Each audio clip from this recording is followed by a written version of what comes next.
Suatu ketika, dialog kecerdasan baginda Nabi. Di saat seorang menyadari tentang syahwatnya yang tinggi, lalu bertanya, ya Rasulullah, syahwatku tinggi ya Rasulullah, izinkan aku untuk berzina. Maksudnya aku tidak kuat kecuali melakukan itu. Nabi menjawab, diajak bicara dengan akhlaknya, dengan akalnya. Wahai bapak, wahai pria, apakah kau punya seorang adik perempuan? Punya ya Rasulullah. Apakah kau punya seorang ibu? Punya ya Rasulullah. Apakah kau punya seorang anak? Punya ya Rasulullah. Baik, aku mau bertanya kepadamu, apakah kau rela jika ibundamu dizinai oleh seseorang? Spontan dia menjawab, tidak.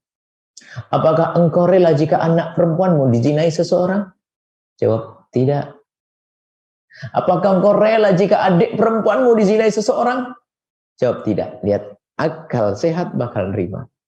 Lalu Nabi mengatakan, ketahuilah bahwasanya jika engkau tidak rela jika ibundamu dizinai atau anakmu dizinai atau saudarimu dizinai, maka ketahuilah, kalau engkau berzina kepada seseorang, siapa yang kau zinai?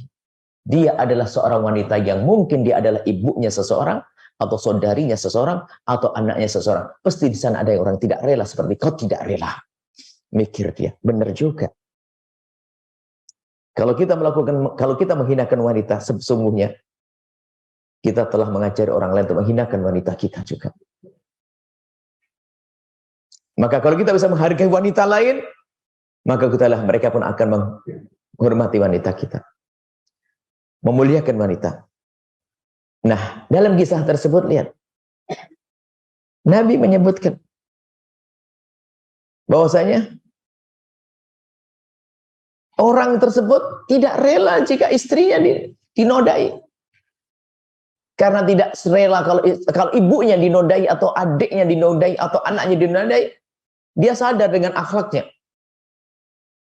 Maka Nabi mengatakan, begitu juga kalau engkau berzina, sesungguhnya engkau telah berzina dengan ibunya seseorang, atau saudarinya seseorang, atau anaknya seseorang. Tidak mungkin lepas dari itu.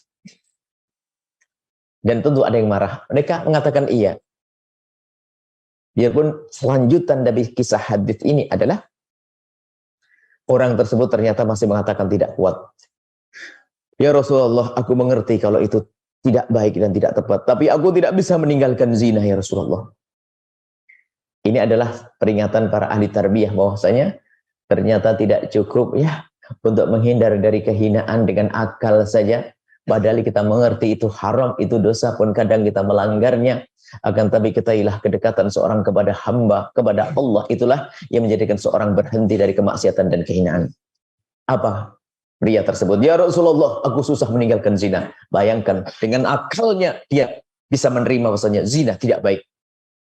Tapi ternyata dia tidak bisa meninggalkan zina. Baginda Nabi yang penuh kasih, Ar-Raufur Rahim, melihatlah kita tersebut dengan pandangan kasih sayang. Didekatkan, ditarik laki-laki tersebut kepada baginda Nabi. Kemudian diusap dadanya. Bertemulah tangan baginda Nabi ke dada lelaki tersebut. Dan tanpa disadari pandangan mata baginda Nabi masuk ke pandangan mata orang tersebut. Kemudian bergetar lelaki tersebut. Kemudian berkata setelah itu, ya Rasulullah, demi Allah mulai saat ini aku tidak mau berzina lagi. Itulah pentingnya tarbiyah. Kadang kita mengerti kebenaran adalah kebenaran. Kebatilan akan sebuah kebatilan, tapi kita susah meninggalkannya. Kenapa? Jauhnya hati kita dengan baginda Nabi Muhammad SAW. Maka ini adalah kepada semua wanita-wanita yang ingin mulia. Di samping Anda berusaha untuk menjadi mulia, maka dekatlah kepada baginda Nabi SAW dengan memperbanyak salawat agar terjaga, ya, dengan menjaga kehormatan, kemuliaan. Tapi jangan lupa dekatlah dengan Rasulullah, membacalah salawat yang serius agar kita benar-benar menyadari kemuliaan yang sesungguhnya itu seperti apa. Banyak salawat kepada Rasulullah. Ini tambahan amalan sebetulnya. Setelah Anda menyaksikan video ini, jangan lupa berselawat kepada baginda Nabi Muhammad sallallahu alaihi wa alihi wa sahbihi wasallam.